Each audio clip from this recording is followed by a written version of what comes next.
Hello everyone, and welcome to this week's MMO Monday. This week our topic is PvP in MMOs. This week we are going to discuss why player versus player combat in an MMORPG is so critically important to its long-term success, and also ways that PvP systems can be better designed to be more fun.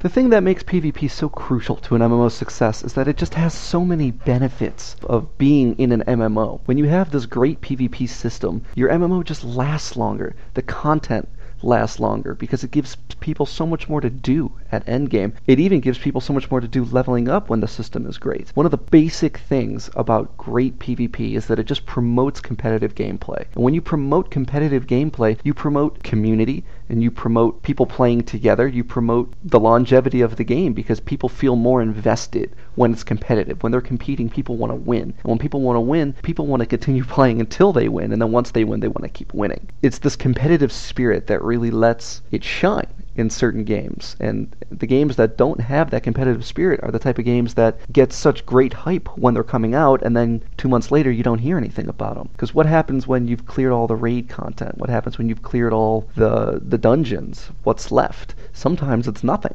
Sometimes it's just a horrible, unbalanced mess of thrown together player versus player activity that nobody really wants to be a part of, and at a certain point, people quit. People quit when the content doesn't come out fast enough, and they're forced to do this PvP to amuse themselves, and the PvP system sucks. An MMO with really great PvP really brings this real gameplay challenge of dynamic, ever-changing, ever-unique experience to the combat. It brings it to the game itself. The fact is, when you have great player versus player combat, what you're doing is you're creating a system where every encounter between players is going to be unique and different, versus a raid where you go in and after the first time, once you get the hang of it, you literally are grinding at that point. It's go in, do it this way, get the loot, and leave. And that's what makes PvP so unique and so important, is that after you've cleared all that raid content, this is where you can go to get that ever-changing, ever new experience in the game. A really great example of the difference between PvP and PvE is League of Legends. When you play a League of Legends game against people, every game is different, every game is unique. No two games are really going to be the same because you have all this variance in champions, you have all this variance in people, all this variance in player skill. When it all collides, it's all going to collide in a different way every single time, and every game is going to be unique. Versus when you play with bots, which would be PvE, the bots have such limited artificial intelligence, they have such limited ability to play the game. They're going to do the similar things every single time and eventually become predictable. And when you have that predictability, the excitement level goes down, and it's only a matter of time until people just don't want to play anymore. And that is part of the reason that PvP is so integral in all these really successful MMOs. And one of the biggest contributors to these games' success when it comes to PvP is the fact that they don't really rely on battlegrounds and scenarios and closed-off PvP encounters in order to bring that type of experience to the player. They let that happen out in the open world, and they create these open world objectives that promote working together with both friends and strangers. And really, isn't that what MMORPGs are about? Playing with a massive amount of people that you may or may not know, and working towards a common goal and communicating to achieve that goal. Personally, when it comes to raid content, I find that people are so much less likely to communicate and work towards that common goal because really at the end of the day it's all about them. They want to go in and get that loot for themselves. They want to go in and see that content for themselves. And once it's done, it's done. And really, most people, now there are exceptions, but most people will just go in, get their loot, and they will care so much less about whether or not you get your loot after they get theirs. And it's that kind of function, that kind of community effort that exists in PvP that's just so important to a good, healthy, thriving MMO community. Not to mention, people get that thrill of exerting dominance when they win. And that's not something a lot of people get in their everyday life unless you're a prized fighter or you're that one boss that everyone hates. That primal feeling of just winning over someone, of just destroying them so utterly, of committing violence on them. That's not something that we do in real life. healthy people do in real life anyway. And that's part of what makes video games such a great medium, is you get to do all these things you wouldn't normally get to do in real life. And it's that thrill of dominance that attributes to so much stress relief that keeps people coming back, because half of MMORPG's addictiveness is stress relief. It's taking you into their world and giving you a break from yours. And when you have that stress relief so readily available in the form of player versus player combat, it's just such an important piece of the puzzle. And I can't understand why so many games don't put more time and effort into making that piece fit. But there are some drawbacks to having really powerful PvP systems in the game, like class balance. Class balance becomes insanely difficult when you have to balance for both PvE and PvP, and you don't need to be a super experienced MMO player to figure that out. As long as you've played World of Warcraft once, you know that there is a difference between balancing for PvE and balancing for PvP. Balancing for PvP can be really difficult, especially when you have a really good mix of classes. Some classes really need that huge DPS burst to be able to work well in a raid setting, but when you take that huge burst and you put it on a player, suddenly they die in one hit, and then we have a balancing issue. A lot of games these days have a stat in their game that makes you take less damage from other players, and that's their way of balancing. But those are really gear-driven games, where the gear that you have really affects the damage you do. Almost every MMO that's come out since World of Warcraft has been so gear-driven, and I think that's one of the best things that attributed to the proper balance for Dark Age of Camelot. Dark Age of Camelot was so balanced, and there were so many classes, and it wasn't gear-based at all. Once you hit that max level, you could do a quest to get an epic set of gear that was specific to your class that had some really good stats, but at the same time, you could do crafted armor. And the crafted armor, the moment you hit 50, you could get a set of crafted armor that had all the stats you would ever need on it. All of your stats would be maxed out, and you would never need another set of armor. So you could go into PvP literally the moment you hit 50, at the same level as everyone else, which is something that not a lot of games do. You could wear that armor into PvE content, and it really didn't make it any easier. It didn't make it any harder, but it didn't make it any easier. It was sort of like a requirement, almost, that you had this crafted set of armor. It wasn't hard to get, it wasn't expensive, people could just grab it so easily, and it balanced everything. When you take the gear out of the equation, it becomes much more about class skill. It becomes more about how good are you as a player. Do you know when to use this ability? Do you know when to use that ability? And it also gives developers an easier time when they have to re-examine certain skills and abilities and find out which ones need to be balanced out. Another reason I feel that Dark Age of Camelot just did so well in its PvP is because it had 3 factions. And this is literally something that has not been done since Dark Age of Camelot. Now, there are some games on the horizon that have that, and I'll talk about those later, but that 3-faction style of play is an auto-balancer, because when you have one big faction that's just dominating everything, you have these other 2 factions that can come and gang up on them. And it doesn't matter how small or how big they are, it's that 2-on-1 action that's gonna change the balance of a battle. And it's that sense of, no matter how bad it gets, the enemy of my enemy is my friend, is always going to come through for the win. I don't understand why so many games don't want to employ that type of gameplay.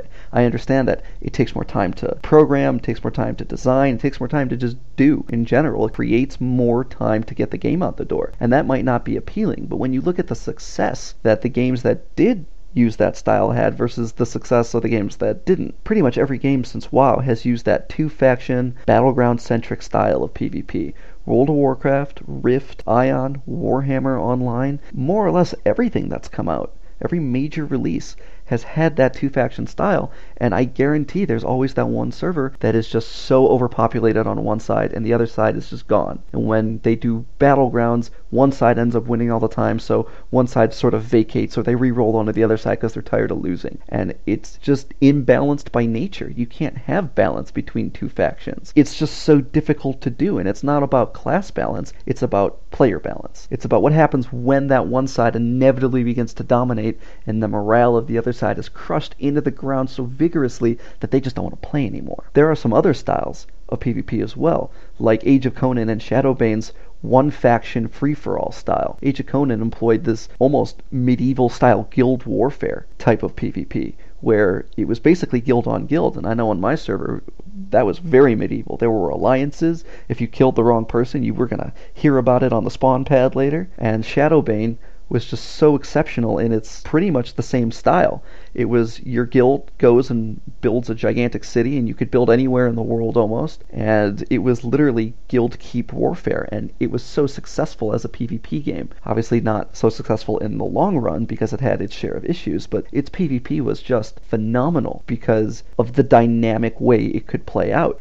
And then, of course, there's also that Guild Wars style of one-faction PvP, where it's a little bit more organized because it works more like a battleground, but it's still got that open-world vibe to it when you're in it. And those are both just so exceptional, such great ways to employ PvP dynamic content that it really makes you wonder why we haven't seen more of it. It makes you wonder why we haven't seen more of that three-faction style PvP, with Guild Wars and Dark Age of Camelot being two of the most successful MMORPGs that have ever been created aside from World of Warcraft. It really makes you wonder why people haven't taken a page out of their success and they keep drawing from the pages of success that World of Warcraft has created. Another thing that's really, really important in the success of quality PvP in an MMO, and overall the success of an MMO, is battlegrounds versus open world. In open world, you have this ever-shifting, ever-dynamic, ever-changing world combat where a fight can happen anywhere. The smallest of encounters can turn into the biggest of battles, or the longest of wars. When you have these battlegrounds that reward you with more in shorter amounts of time for doing less, you get these players that have this instant gratification type of mindset. And when they have that, they don't want to do that. And that was actually part of why Warhammer Online failed, in my opinion. It was because the PvP scenarios that you could just queue up and get into were so much more rewarding than open world PvP. And open world PvP suffered, which brought the downfall of the game because that's where all the focus was. When you could go out into the world for 5 hours and have a chance at 100 realm points, or you could go into a scenario for 10 minutes and get 1,000 realm points. One is guaranteed and one isn't, and one number is far larger tand the other. Players are going to gravitate. And when they gravitate, the game begins to lose focus. And when the game loses focus, the content suffers. And I think that brings me to Guild Wars 2. I really think Guild Wars 2 is going to succeed where so many other MMORPGs have really just bombed out and failed. It's got that three-faction style of open-world PvP that Dark Age of Camelot had and did so well, and from what I've seen, it looks like it's going to do a tremendously great job at promoting server unity and community with its world versus world versus world type of gameplay, and it's going to have this great open-world type of play where you go and you basically take keeps and castles just like you did in Dark Age of Camelot, only it sort of takes that formula and just expands on it and really makes it its own. The animations, the classes, and the combat systems really promote this dynamic, more authentic PvP experience.